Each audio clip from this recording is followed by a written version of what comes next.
Welcome to everybody.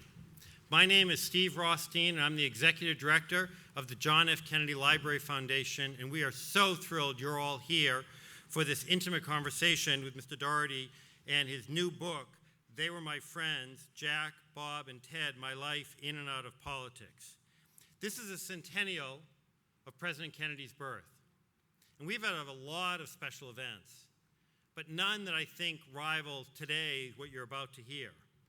We also hope that you've had a chance either today or at some point in the future to go to the exhibit downstairs, JFK 100, that has many things that have never been seen before. We also hope that you get involved here or next door at the Edward Kennedy Institute for the Senate and continue the work going both here and our neighbors across the way. While we're thrilled that each and every one of you are here, in the place where President Kennedy honored public service so much, and we're honoring somebody who, among his other accolades, was an elected official, I want to recognize those who are in public office today or those who have been with apologies. I know I'm going to miss somebody. I tried as people were coming in, so with deep apologies, and I ask you to hold your applause till this list, because it's such a distinguished list. I'm going to start with former United States Senator and former Library Foundation Chair Paul and Mrs. Kirk, Secretary of State Galvin, Representative Kevin Honan, Representative Dan Ryan, former President of the Senate Bulger, former Speaker Flaherty, former Speaker Bartley, former Representative Donovan and Burke, former Senator White, and our honorary public official, Angela Menino. Join me to congratulate and thank all of them.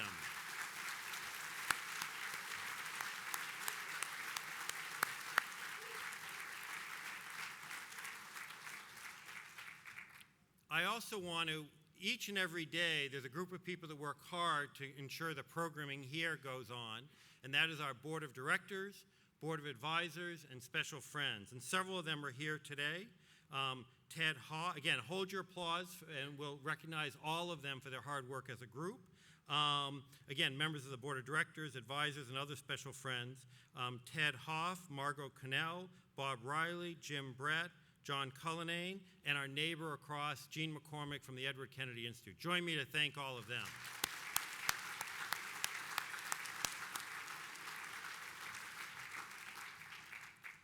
I also, as you can imagine, to pull off an event like this, while we all love Mr. Doherty, there are a lot of logistics involved.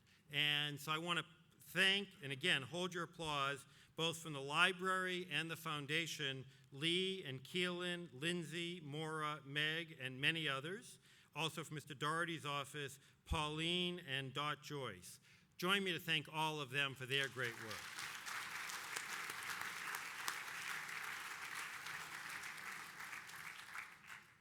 So 40 years ago, during the 1976 re-election for Senator Edward Kennedy, I met Mr. Doherty. I also, in the 1980 presidential campaign that I had an opportunity to work on, worked with him again. There are lessons that he taught me then that I've literally carried with me about connecting with people, not just about politics, just about how to deal with people. So part of this is a personal thank you for what you've taught me, and I am deeply appreciative. For those of you who haven't yet bought this book, you're in for a great treat, You're going to learn about a story of remarkable career and enormous determination. You're going to learn about, obviously many of you know about his roots in Charlestown, to Malden Catholic, to Harvard, to Suffolk Law School, overcoming challenges including TB and dyslexia, and those determination, those skills have carried him through his entire life, whether it be working for President Kennedy, Robert Kennedy, or Edward Kennedy, for local officials, to other presidents throughout our lifetime. Also in this building, he helped us actually find this location, Mr. Doherty did, and for 25 years, served as chair of our annual dinner and helped to bring so many friends into our network. So when we were thinking about today's event, we were trying to figure out how to plan it. And those of us in the Kennedy Network, we all were jealous. We wanted to have Mr. Doherty. So we decided to share. So you're starting today, And then after the presentation, there'll be an opportunity to have a chance to talk to Mr. Doherty in the Smith Hall between kind of 4 and 5-ish. And then at 5 o'clock, for those of you who want, there'll be a reception at the Edward Kennedy Institute for the Senate and a chance to continue mingling there. But as part of that, the Robert Kennedy family also want to get involved. And while Congressman Joe Kennedy couldn't be here, he taped a special message. So please join me to listen to this message from Congressman Joe Kennedy III.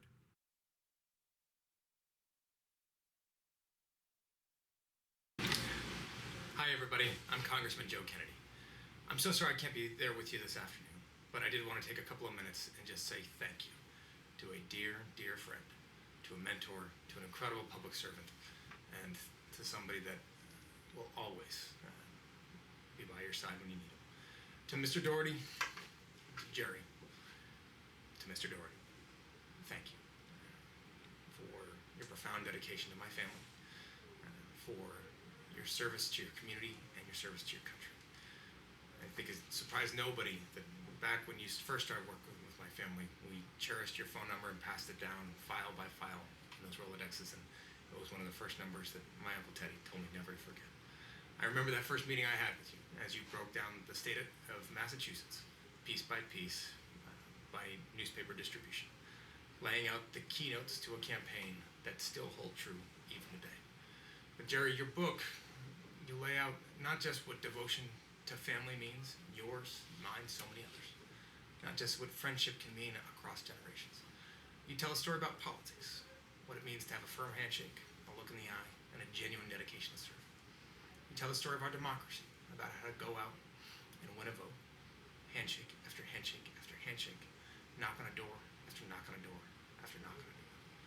You tell the story of our country, and its highest ideals, and how we make good on them every single day. I am so honored to call you a friend, to call you a mentor. I'm so grateful for all that you have done for me, for my family, for Charlestown, for your community, for so many other families across Massachusetts and around our nation.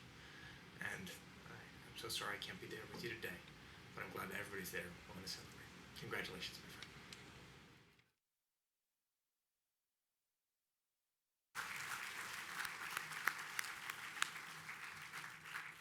So now, obviously, when we're thinking about someone to interview Mr. Doherty, there is no one better than Jim Braude in the city. Doesn't everyone agree with me on that?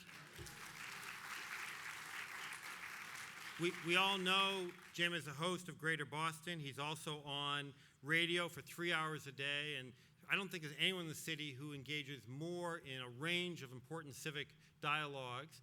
Prior to his work on radio, he has been a Cambridge City Councilor and a former legal services lawyer and so much more. Please join me to welcome our two special guests. There I go.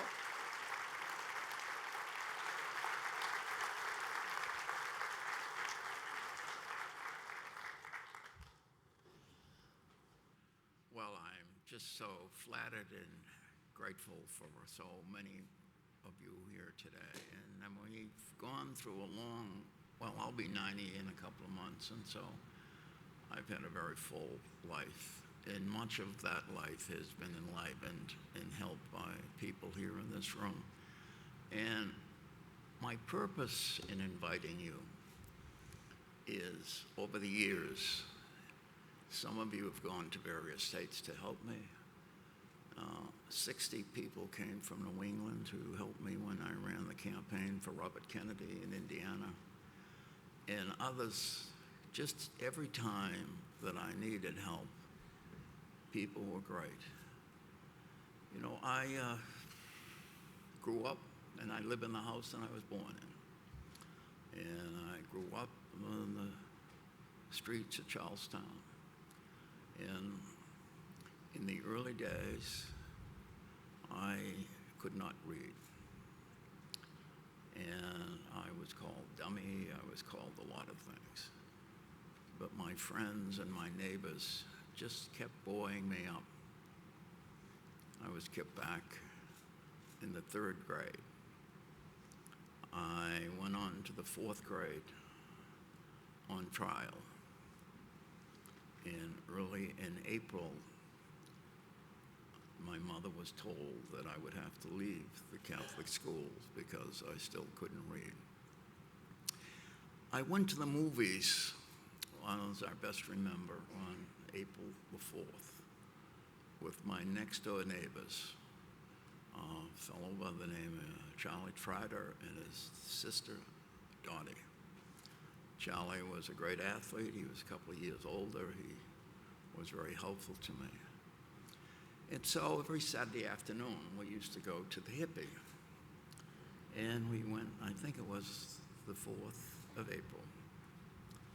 And we sat down, they darkened the lights, and the projector went on, and they flashed. Mickey Mouse Goes to the Moon.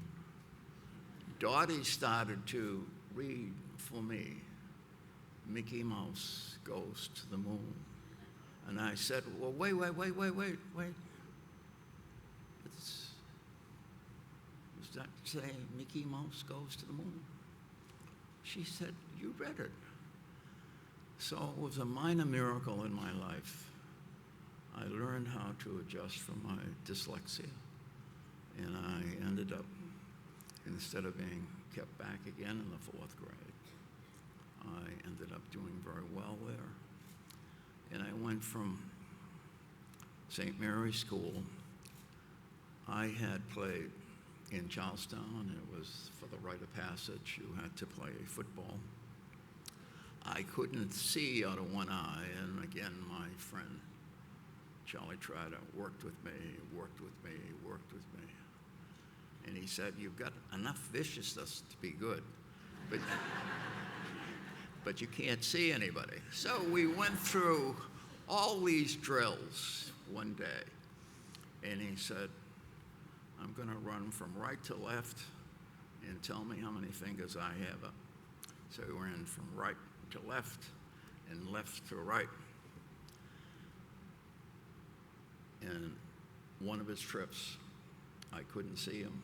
On the other trip, I could count the right number of figures.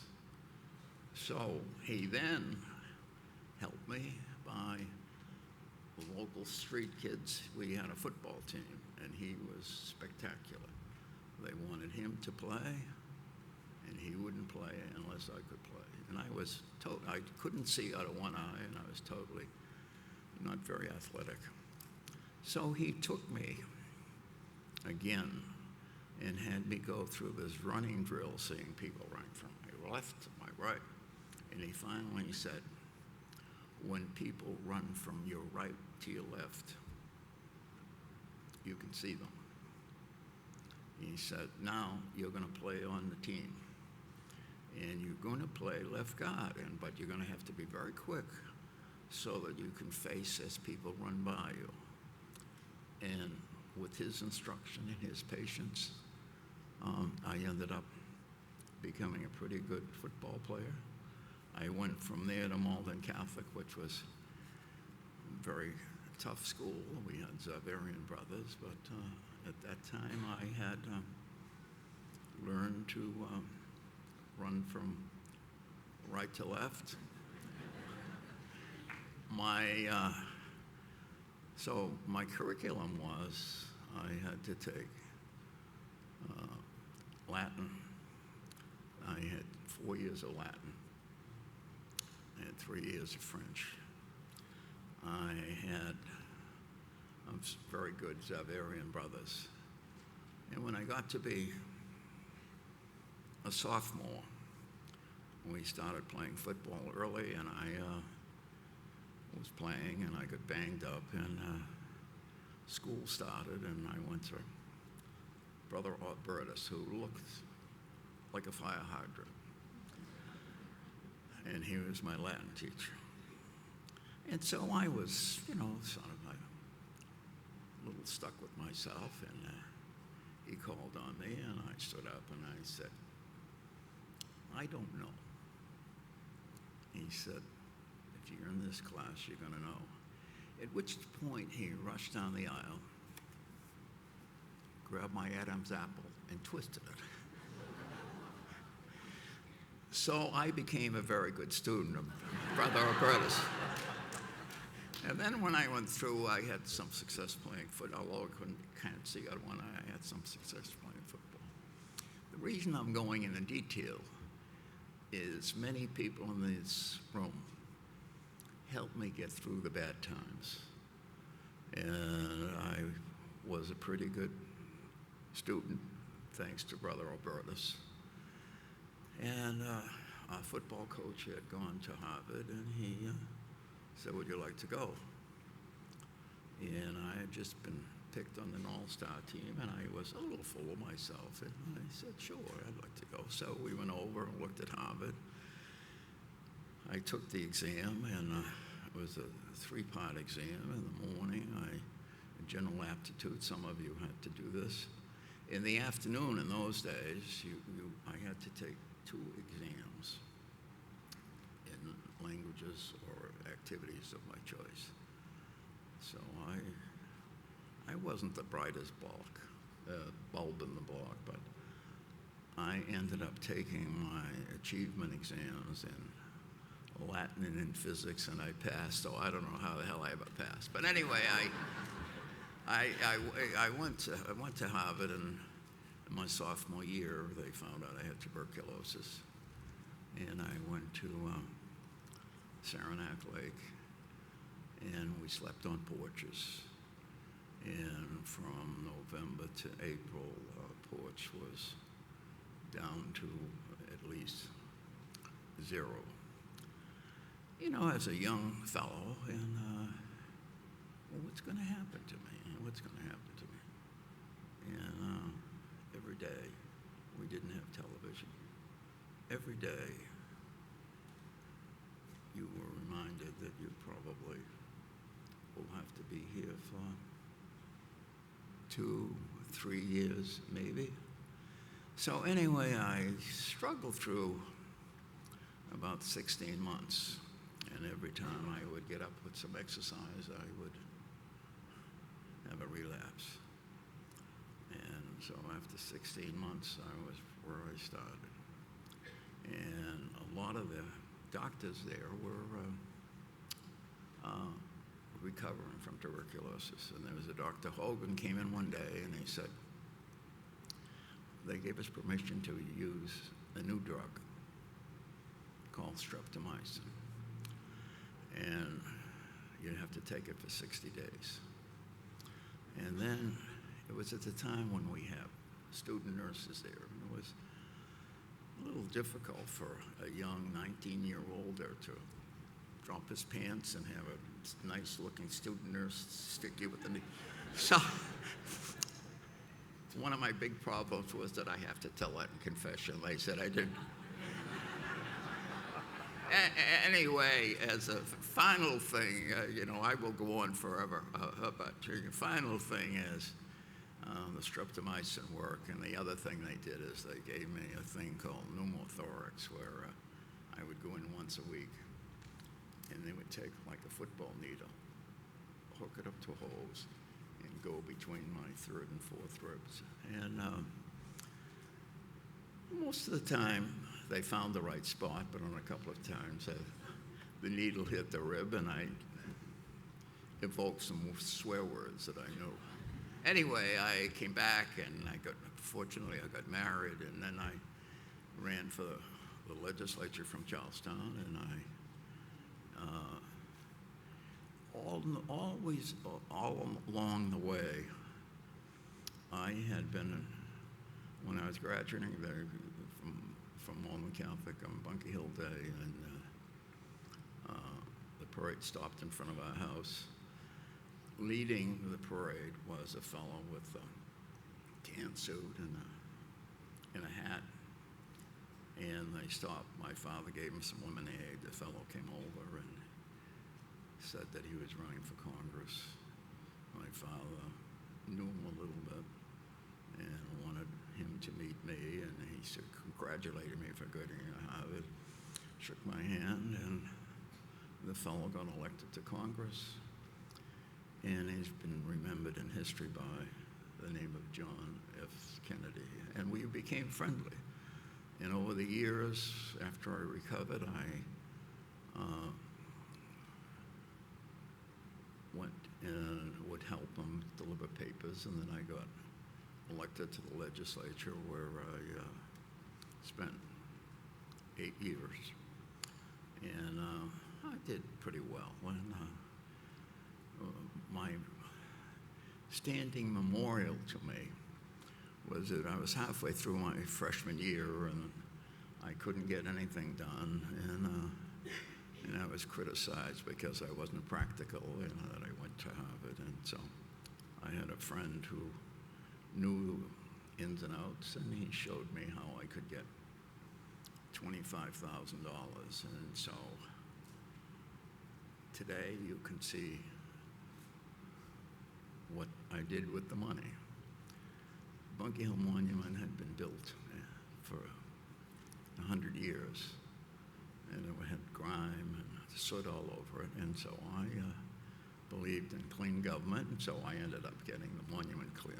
So anyway, I don't want to keep rambling on, but the reason that I'm going into some of the details is because many of you who are in the audience were central figures in a lot of the things, and it wasn't like I could snap my fingers and have things happen.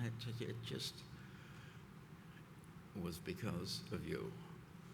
And today, what I really wanted to do in the purpose of this gathering is for me to have the opportunity to see you and to thank you for what you were able to do for me, and I will forever appreciate what had been done for a half-blind, former tubercular.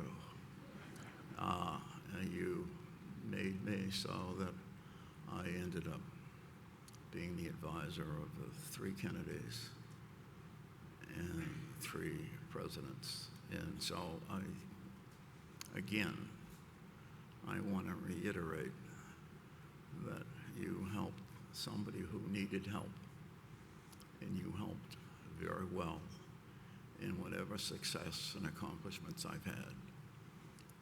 The people in this room are responsible for it, and thank you very much.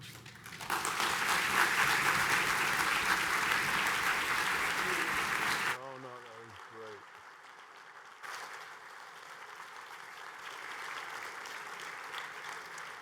Well, there's obviously no need for me. By the way, those are my first 10 questions you just answered. Since he spoke for a few minutes, let me speak for 2 or 3, and then we'll start talking back and forth. By the way, if you haven't read the book yet, this is what the book is. These personal, intimate, warm, and wonderful stories about politics and life. And one of the reasons I'm thrilled to be here, and was thrilled that, as Joe said, Mr. Doherty invited me to be here with him today, is not just because I know he'll share some of the incredible stories about his relationship with these 3 towering figures from the last 60 years of our history, but because in an era where politics is all about backstabbing and sadism, I'd say, this man has elevated leadership, loyalty, and friendship to an art form, both with ordinary people and extraordinary people, and being able to share a stage with him is an honor. Thank you. Now, he tells in a whole book about his relationship with the Kennedys. I'm going to tell you in 90 seconds my relationship with the Kennedys, and then we'll start. My mother says my personal motto should be borrowed from Alice Roosevelt Longworth, who once said, "If you don't have anything good to say about anybody, come sit right next to me." And that's generally my approach to politics. I've always given a lifetime exemption to the Kennedy brothers, and now to this fine man. But I want to share for a minute what I knew of them. I never met John Kennedy or Robert Kennedy. I heard Robert Kennedy speak on a street corner in my hometown of Philadelphia in 1968, and today, decades later, I can still remember the feeling of excitement and inspiration that I felt in my body. I also remember every time I visited my mother, who grew up in Philadelphia too, I would see two photographs, like in many American homes, John Kennedy, Robert Kennedy, and in the middle, Martin Luther King, hanging in her bedroom. That was like so many Americans. Ted Kennedy I did know, but not obviously as intimately as Jerry did. I was the president of a union that represented legal services for the poor's lawyers, paralegals, and secretaries when Ronald Reagan proposed to abolish legal services for the poor. The United Auto Workers was kind enough to set up a meeting with Senator Kennedy, and a bunch of egomaniacal young lawyers like me go to meet the senator. We're in total awe, and of course we say nothing. And in that meeting, Senator Kennedy said he was going to work with a Southern senator to cut a deal to preserve legal services. And by the way, that Southern senator was somebody who hated legal services for the poor and had no time for poor people in anything he ever did. Well, we went out in the hall and we were saying how thrilling it was to meet this great senator, but that it really had been a waste of our time because obviously he was never going to get this senator moved. Next day, when we go back to meet with Senator Kennedy, sauntering down the hall, arm in arm, and I'm sure you could finish the story, was Senator Kennedy and that Southern senator. Later that day, on an amendment that would have crippled legal services for the poor, that Southern senator chose not to vote. As a result, the amendment was defeated by one vote. And when Ronald Reagan left the presidency, he did an interview with Time magazine, said his three greatest legislative disappointments were X, Y, and the failure to eliminate legal services for the poor. And so while Ronald Reagan may have blamed Ted Kennedy, I can tell you tens of millions of poor people in this country would have thanked Ted Kennedy for protecting one of the most important programs, access to justice for this country's poor. So that's my connection to one of the great men that this man has spent his life with. Now, Gerard Doherty. Tell us about your first contact with each of these three men. You told us how you met John Kennedy, but also tell us when you met them, if you thought they had the right stuff, if you thought they were the kind of people who could go on to what they did. You met John Kennedy when he came for lemonade at your house. What was your first impression of young John Kennedy? You know, I liked him. He was, nobody paid a hell of a lot of attention to a freshman legislator, but he did. And then he was surrounded by people that I knew who were great athletes in my town. And I became friendly with them. And he called me and he said, I really got a problem. I have to get out and I have to do something the next couple of weeks. Can you do something to help me? So I ended up organizing an event at the Knights of Columbus. I ended up getting 40 young girls to be there, and we packed the place, and he said, I'll be forever grateful, I'll explain to you what the problem was, but he never did. So the next thing that happened was, I was just poking along, and some of his people came to me right after he was elected president. And they said that he had sent them to see me and asked if I would work with his brother, Ted Kennedy. And I didn't know Ted Kennedy. What is he going to do?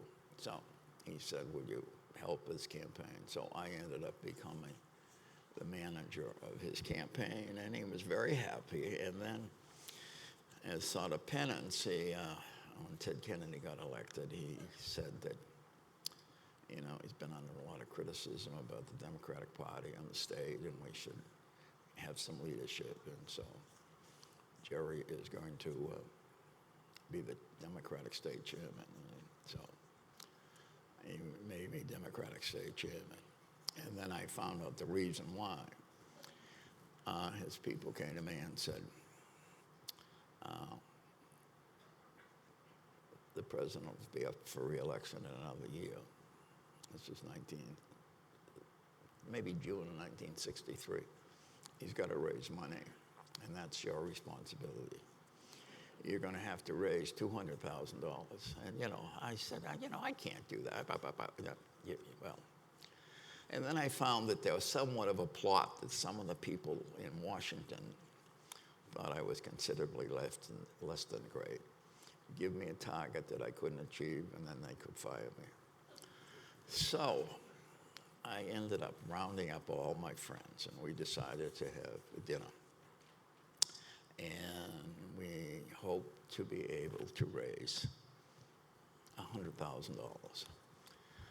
The Washington people wanted $200,000. So I got all these people, and some of these people are people in this audience. So we scheduled it for late October. And after the Labor Day, we started to work in earnest on it. And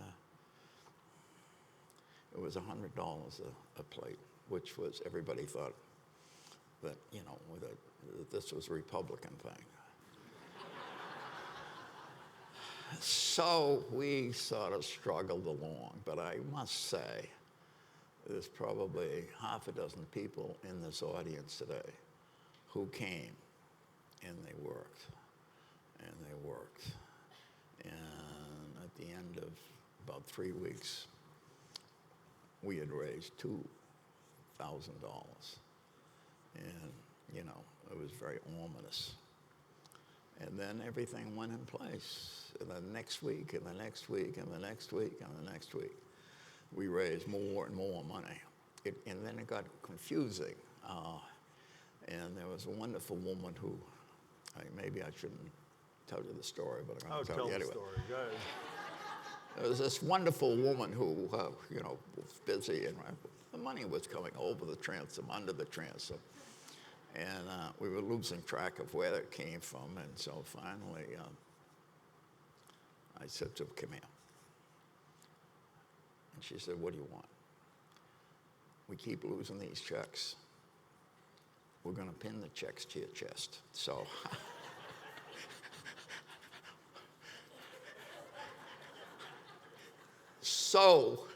a lot of people paid attention to her.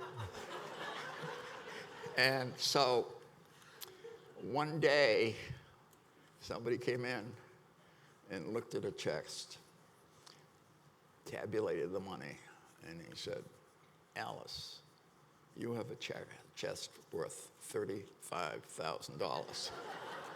So anyway, the thing, instead of raising $200,000, we raised $680,000. So let me tell you about my reward. So the day of the dinner, we had the armory, and we had to open up the back of the armory where they had trucks, so that we had actually two rooms. We ended up having almost 7,000 people, $100 apiece. Noontime, I was working away, and I got a call that the president had just arrived, and he wanted to see me, and he was very happy. And so I went over to his hotel, and I was ushered in, and he said, Jerry, you did terrific. And you know what? We're going to have to celebrate what you did. It was tremendous.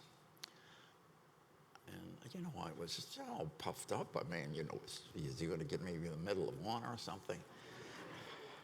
So he motioned to one of his aides, and he said, we're ready now. So the man left, came back, and he said, Jerry, this is my reward. And we each had 2 of the largest dishes of chocolate ice cream that's the world. So anyway, then shortly after that, he was killed, and then I got very much involved with Ted Kennedy, and he. Jerry, can I interrupt you 1 second? Because I want to go back a little bit. One of my favorite stories in your book is about President Kennedy's advice to Ted Kennedy when he's running the first time. My recollection from reading your fine book was that the president said it was very important that every afternoon that Ted Kennedy was campaigning, he had to take a 2-hour break and he had to do something else. Tell people what else he had to do and how you facilitated that in central Massachusetts one day. When he was running for the first time, we were in Worcester County, and I'm sure there's some people here from Worcester County, and we were very organized in terms of our day. I mean, he was great, as John Kennedy was, as Robert Kennedy was. They agreed that they should be dressed in campaigning at 6 o'clock in the morning. So we were in central Massachusetts, and we started campaigning at 6 o'clock, and we went to a busy restaurant, breakfast places, and then we went to a couple of events. And we kept pushing and pushing and pushing, and went through the lunch hour was important for us because people would be out. So about 2 o'clock, we're in the middle of nowhere, and he said, "Jerry, you know it's 2 o'clock." And I said, "Yeah." And he said, "You remember what the president told you?" I said, "He told me a lot of things." "What did he tell me?" "That early afternoon, he, the president, no matter what was happening, would sit in a bathtub for 1 hour and relax." So, Jerry, I really am hurting. I really have to get in the bathtub. So we were in the really middle of nowhere. So we drove about 2 or 3 miles, and there was this lonely house. And he said, "Pull over, and you go in and ask him if I can use the bathtub." So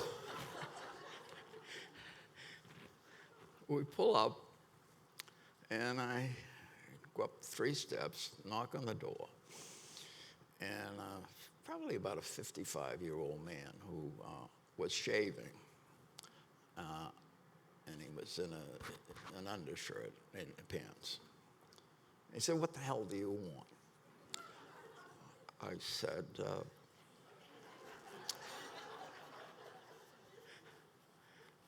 "Do you have a bathtub?" The guy says, "What's this all about?" I said, "My friend, Ted Kennedy." This was the first time he was running. "Which Ted Kennedy?" "He's the brother of the president." "Or he's running." "What is he running for?" "Well, he's with me." It's just some kind of a joke.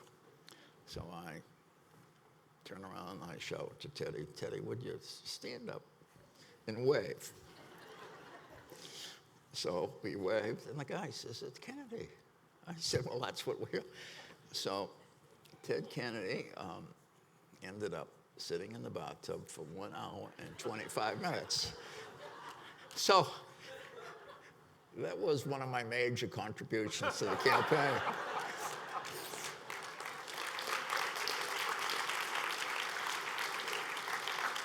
So we used to always refer to it as Ted Kennedy believed in clean living. So. Jerry, let's stay on Ted Kennedy if we can for a couple of seconds. Most of us believe that the only reason we had the Affordable Care Act, at least for now, is because of the advocacy for universal health care for Senator Kennedy. You write in your book about what you think the genesis of his interest in the subject was. Please share that with people. Well, you know, it was 1964, and had been penalized by being made the state chairman. I had to run the convention. And it was at a time where the governor was Chub Peabody, who was running for re-election. And Frank Bellotti decided to run against him. And so I was running the convention, and I said, it just doesn't look right. And I said, "Can you come a day early?" So he said, yeah, I'll come a day early. So it was in Springfield, and so he flew up, and they were going to land in Westfield. But before they did, there was the plane was an 8-seater plane, and it was hit by lightning. Everybody has different stories, but anyway, the plane crashed. There were 4 deaths, and Ted Kennedy was badly injured. And so the closest hospital was in Northampton, and they got him. This happened about probably 9 o'clock, and they got him to the hospital at 10 o'clock. And then I left the convention, went over, and I think there's some very smart people in this audience. I think there are 5 or 6 or 7 vital life signs. Well, at midnight, they could get 2. And the general feeling was, he wasn't going to make it. And then as the night went on, they ended up early in the morning, probably about 7 o'clock in the morning, he had all of his vital signs, but his back was broken. So he was put in a striker frame where he lies on his stomach and faces the floor, and then 8 hours later, they twist the thing back and he looks at the ceiling. So anyway, he was in Northampton, Cooley Dickinson Hospital from June to November. My wife and I had a place about 25 miles north of Northampton where the hospital was. We would go there weekends, so on Saturdays it was not duty, my pleasure. I would go on Saturday night to see Ted Kennedy. But I had a duty. My duty was to go to Friendly, get him a pint of ice cream, and he had a projector and he had a movie. So my job was to give him the ice cream and we'd watch the movies. I would, one of the first movie we had was Spencer Tracy in Northwest Passage, and we ate the ice cream, watched the film, and the film ended. And then he started, you had tuberculosis, right? You were in the hospital. I said, yeah.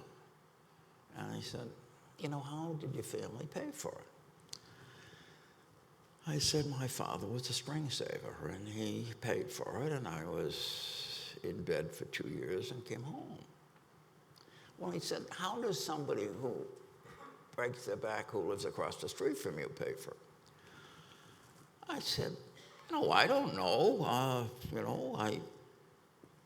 The first thing they do, they put a bigger mortgage on their house, and then they go to a bank, and or they have to have their kid come home too early. Well, that's wrong. I said, I know what's wrong, He said, what do you know about medicine in other countries? I said, I also spoke Russian. And he said, what do they do in Russia? You know everything about Russia.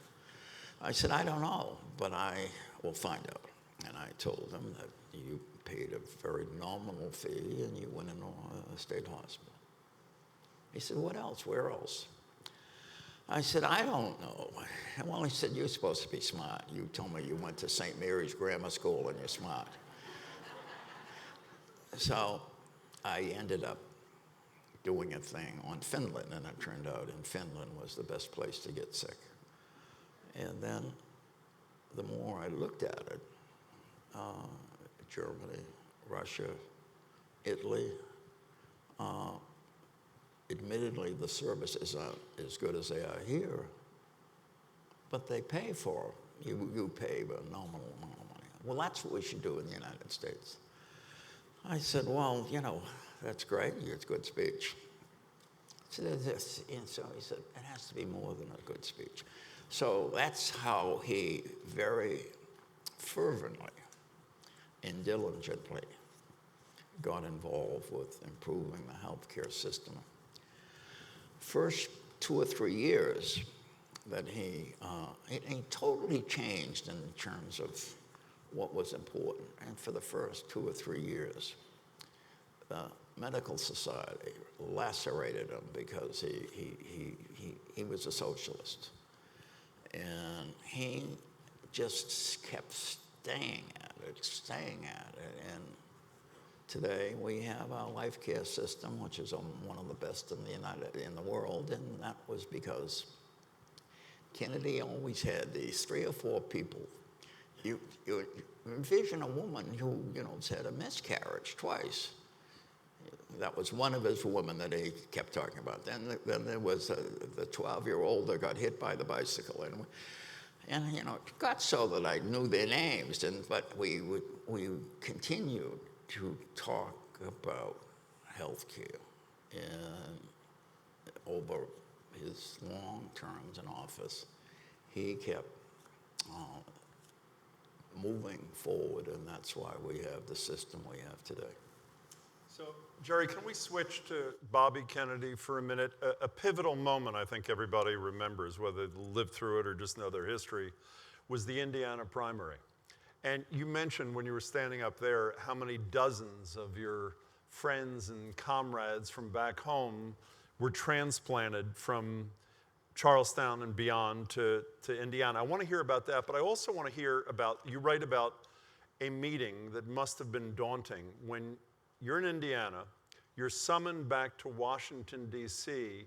by the Bobby Kennedy staff there who want him to drop out of the Indiana primary because he obviously can't win. Tell us that story and what that meeting was like, please. I think it was maybe March 20th was the Thursday. And on the 10th, Robert Kennedy announced he was going to run for president. So I was out eating in a place, and the waiter came over and he said, "Are you Mr. Doherty?" I said, "Yes." And he said, "Senator Kennedy's on the phone and wants to talk to you." This was Thursday, maybe March 20th. So he got on the phone and he said, "What do you know about Indiana?" And I said, "All I know is about the Notre Dame's football team. I have difficulty spelling Indiana." I remember said that. And he said, "Well, don't be fresh with me. This is important." So I said, "Well, what do you want to know?" And he said, "The first primary that Bobby can get in is in Indiana." I said, "Oh. Do you know anything about it?" I said, "I told you I don't know anything about it." And he said, Can you find somebody?" He never ask you, but he'd always say, "Can you find somebody?" And invariably, the someone was me. I said, "What do you want me to do?" And he said, "Do you think you could go to Indiana and figure this thing out?" So I went home and I took a 4:00 plane. And I was going to go to Washington because he encouraged me that they had just opened a headquarters. And they had all sorts of volunteers. And come down here and get all the brochures about Indiana. So I went down, and in those days I was a lawyer, and so I cleaned out my briefcase, went down with my briefcase to put the papers in. So I go to Washington. They had the names of 3 people, only 3 people. So either I was mad or creative. Anyway, do you have telephone numbers? So one of them was a lawyer by the name of Michael Riley. So I called them and I said, "Can you tell me more about it?" And what he told me was very dim. So I said, "I'm going to come out." So I flew from Washington to Indianapolis, and Michael and 2 fellows met with me, and they told me what we had to do. And the governor was running as a stand-in. And one of the peculiarities about Indiana was they had a state law that if you got a job working for the state, you had to pay 2% of your salary to the party in power. So, you know, the governor was the first Democrat in a long time, so he had all the money. So I was very friendly. Ted Kennedy's best friend was Birch Bayh. They were in a plane crack up together. So I go out and call Birch Bayh, and you know, he was very friendly, and he concluded by saying, "I'm pledged to help the governor." And then he told me how the governor had control of all the money. So the 2 Democratic senators were supporting the governor, and the 9 Democratic congressmen were supporting the governor. And I got lots of luck. So I figured out what we had to do is we had to get 5,500 signatures by the following Thursday. This is the Friday before. And so we then started calling people. And, you know, I had been very active at Malden Catholic, and I said, well, why don't we, you'd be a good candidate for Catholic high schools. And we started calling the Catholic high schools. And the problem was, the Senator McCarthy from Minnesota had already challenged the governor, the president, and came close to beating him in New Hampshire. And so all the cream of the crop, all the doers were going to him. So my problem was, how was I going to get 5,200 valid signatures? And then the governor was very cute about it. There were, I believe, 11 districts there. You couldn't get any more than 1,000 in a district. Greater Indianapolis had 2 districts, so we could get 2,000 signatures. And the rest of it, we had to go from door to door in small towns, and you know. So that's what I did for the weekend. Oh, I had one other very important, embarrassing thing happen to me.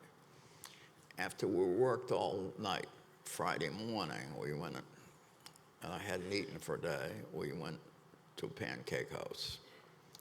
And I sort of was half asleep, and I wasn't paying attention. And I had light gray pants on, and I dropped the waffle in my pants, and it was all. So I had to walk around town with the newspaper. So anyway, over the weekend, this thing, particularly the minority community, was great. And we were in pretty good shape on Friday, Saturday, and then Sunday night. Robert Kennedy's New York senatorial staff, together with some other important Kennedy people, were meeting, and they wanted me to go. So I got up early on Monday morning, flew to Washington, and when I got there were about 10 people, many of them, some of you older people will remember. And his brother-in-law, Ted Kennedy's, or John Kennedy's brother-in-law, Robert Kennedy's brother-in-law, said, geez, you know, I'm sorry you got here because we've already decided Indiana's too risky. And, you know, and I'm not much of an orator, so I made an impassioned speech. And I remember part of it as, you know, I'm not Mickey Mouse, and I've done enough of this thing over my lifetime. And our efforts over the weekend were incredible, so there's some strong feeling for them. And It's too dangerous. The last one, John Kennedy ran for president, he lost the state by 200,000. And we don't want to have a loss on the first appearance. So I was very pouty, and I think I was very nasty, and the door opened, and it was Robert Kennedy. And he said, "How are things going?" And his brother-in-law said, "We've decided that Indiana is too risky." Oh. But Jerry just said that, he thinks you could win. Tell me, Jerry. So I made, I'm not Patrick Henry, but I made a sincere speech about the whole thing. And he said, "Are you finished?" I said, "Yeah." He said, "I believe you." He said, "If I'm as good as I think I am, I will do well in Indiana. And if I'm not as good as I think I am, I should find it out early." So off we went. We got the signatures. He came to town, and the other thing, which some of you who are historians, the morning I was having the breakfast after we finished, I was walking, we were going back to a place to do some work, and there was high school kids who, largely minority, were walking towards us. And a lot of them had sweatshirts on. On the front of the shirt was Crispus Attucks. And I'm sure if I asked some people in the audience, they would know who Crispus Attucks was. Anyway, I remembered that Crispus Attucks was killed in the Boston Massacre in 1774, and he was black. So I called up the principal and asked the principal if his students would help me get signatures. And he said they would. So that was early in the morning, and as the day went on, I got a little more chancy, and I called him and I said, "I don't know that we're going to be able to do that thing." And he said, "Why?" And I said, "Well, we're going to have problems." And then sometimes in necessity, all of you have had necessities, and you do some crazy things. Sometimes or as I use figuratively, sometimes if you throw your socks up, they will fall down. But sometimes you throw them up and they stick up there. Well, I said, "Do you think we could get your band members?" There were there were 7 large churches that was pretty much from their own minority churches. So I got him to dress up his band people, and they went to the churches, and they got all the signatures. We got about 3,000 signatures that night with the band people. And then I said to him, which is, sort of a minor thing, but it's very important. I said to him, when Robert Kennedy signs in next Thursday night, he wants the Crispus Attucks band to lead him. So we then pursued getting the signatures, and a very interesting thing happened. We were getting the signatures in the various counties, and then they were so tied up with the governor they wouldn't certify them. So I'm sort of a Mickey Mouse lawyer. I didn't know what the hell to do, and I said, "Well, what do you do in something like this?" And somebody said, "There's this fellow who's a specialist." So I called him up, and what the hell are you talking about? So I tried to unravel what I was talking about. And he said, "Let me tell you." He said, I've already given the governor $5,000. You're telling me that your friend is going to run against him? I said, yeah. He said, I have a problem. I said, he said it in sort of a funny way. I said, well, what's your problem? He said, I'm supporting the governor. But what they're doing is wrong.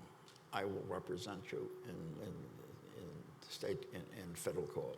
So we went in and got our injunctions, and the week went on, and we ended up getting about 10,000 valid signatures. And so I will always remember Robert Kennedy drove up in a car, got out of the car, and up the street was the Capitol. And standing between him and the Capitol was the Crispus Attucks band playing. And it just was such a memorable thing, having them march up the street. Robert Kennedy signed in, and off we were, and we ended up beating the governor in his own state. That's a long answer. That was a great answer.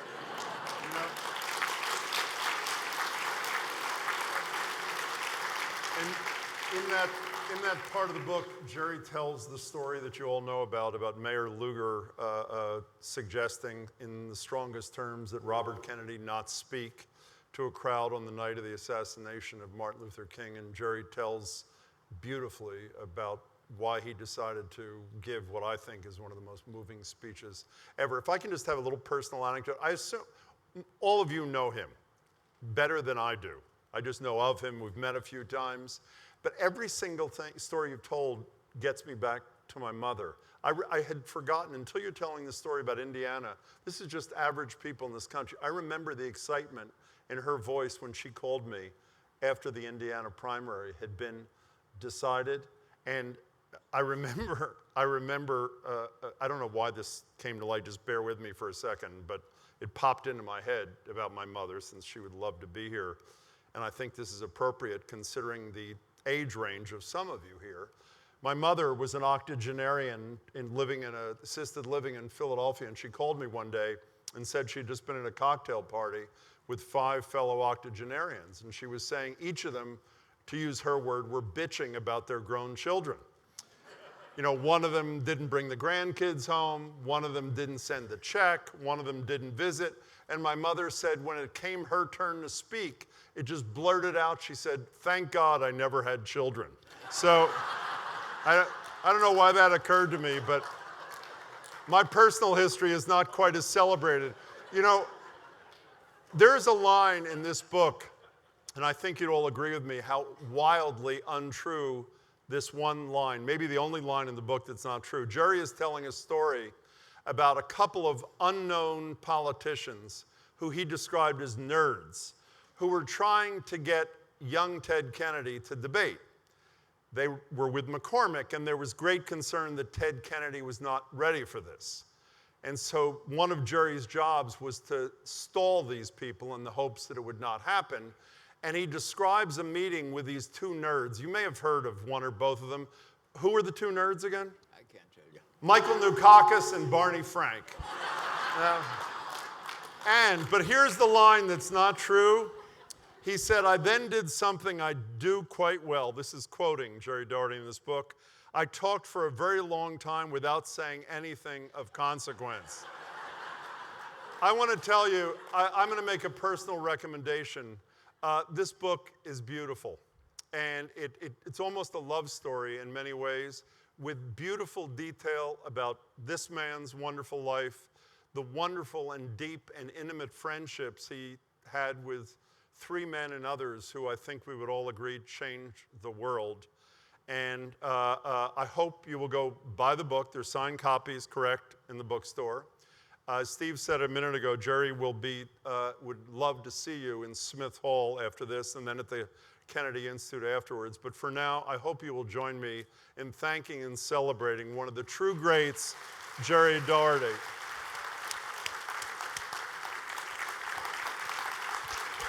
You're great, Jerry. Thank you so much. Thank you. It's for you. Thank you.